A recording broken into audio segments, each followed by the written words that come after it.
Alright, what's up, guys? Look like the fucking fish from Finding Nemo. But on the Lexus, I'm gonna take the diff off so we can get that shit welded for once. Alright, so we're down here. Last time we left off because we needed to get keys for these bolts. So we got them right here. These should be the ones. I need to open it up, and I think it's a size 12. Let me just check. Yep, size 12 it is. So it's gonna be a pretty tight fit.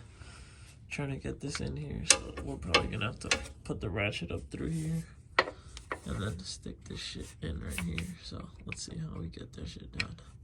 And the hydro brake is holding the wheels stuck, so we'll be able to take off these axle bolts first, and then we'll unmount the diff and we should be good to go. The axles are disconnected, so now we just gotta unmount the diff from the actual chassis or from the rear subframe. So we're just gonna take out these two, this one, and these two, and the diff should come out. Alright, we're on the last bolt right here. This is the last one. I took out this one, that one's out, that one's out, and so is that one. So this is the last one. Hopefully it doesn't fall off the jack.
Fucking fat bitch.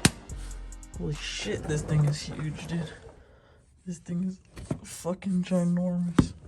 Like, compared to normal this thing is pretty huge. I mean, compared to the one we pulled out of my brother's E36, this shit is way bigger.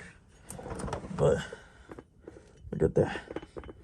This is not what we want. This is not what we want. If this ain't moving, this shouldn't be moving either. This ain't what we want. And as you guys can see, these bushings are pretty much shot. You know, they're freaking, the car has like 300,000 miles, so all this stuff is shot. And I assume, you know, the rear subframe bushings, wherever it mounts, are shot too. So in the future, it will all be replaced, and it should ride a lot better. But for now, the diff's out. I think we'll leave it like that for now, for tonight. I ran out of time. Tomorrow we'll actually get the cap off of this and start welding it. Alright, we got the diff out here. Now we just gotta change the fluids out, and hopefully it doesn't make a mess. Oil drained all out of this shit. Now we're just gonna pop these off, and we'll probably have to pull out the blowtorch or the lighter or something to light that shit on fire.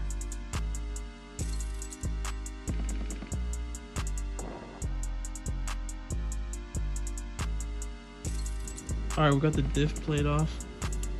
You can see the fucking open diff.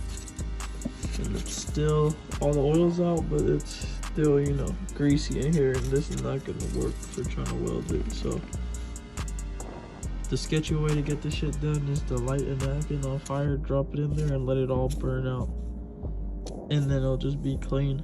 And, you know, it's all metal, there's no real rubber inserts in here, or gaskets or anything, so it should be good just to light it.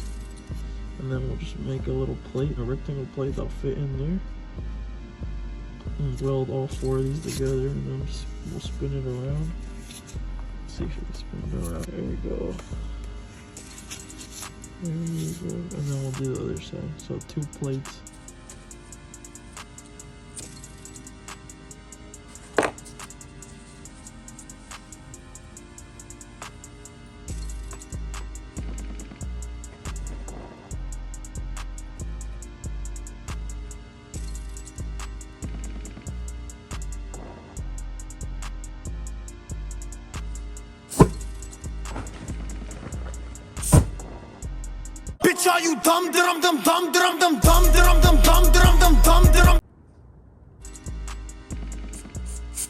Okay.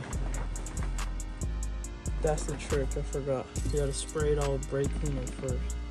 And the brake cleaner is super flammable. And that will light the rest of the shit on fire. You don't gotta fucking make a mess with the napkin. So most of the oil cleaned off.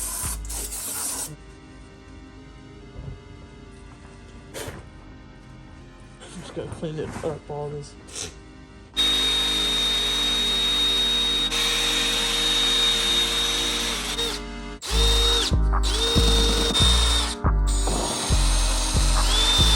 See, we got a nice finish on it now. Need to do the same to that one. The only problem is that now we have all this bullshit in here, so gonna have to clean it up. Alright, plates in there. We got both plates made already. There's the second one. The fire barely went out and the shit is hot as fuck, so might as well start welding because it's gonna get hot anyways. So you see it fits in right there in that rectangle shape, and we're just gonna try to make it clean at first, and then after we're just gonna fill it all in. Alright, this is the first weld all done. It looks shitty, but I cleaned it up as best I could with this thing. Like I said, the first initial welds are pretty good. I mean, they stuck it on and then we just filled in all these holes, but to make it into like one big piece. But that shouldn't break. It looks like shit, but no one's gonna see the inside of a diff. Alright, other side all done. Cleaned it up as best I could. So now this shit is locked how it should be. I just can't touch it because it's still mad hot. But so I'm gonna leave this overnight so it can cool down, and then after that I just gotta clean it up a bit one more time in here and put the seal on, put the cap, and then we just gotta install it back in the car, and then we have a welded diff in the Lexus. I've cleaned up and organized the stuff like a little better. So yeah, I got the gasket maker all up on here, everything's all clean. So now I just gotta look up how much oil goes in here because I don't remember. And I think I'll throw the oil in before we throw it in the car, just for it to be easier. And then, yeah, then we just gotta hook everything else up. Give me that good pump, bro. Yes, and then no putting it through the fucking drain hole, but since it's angled like this, facing up, it won't spill out or nothing. It's just easier like this, so I have to deal with it once it's in the car.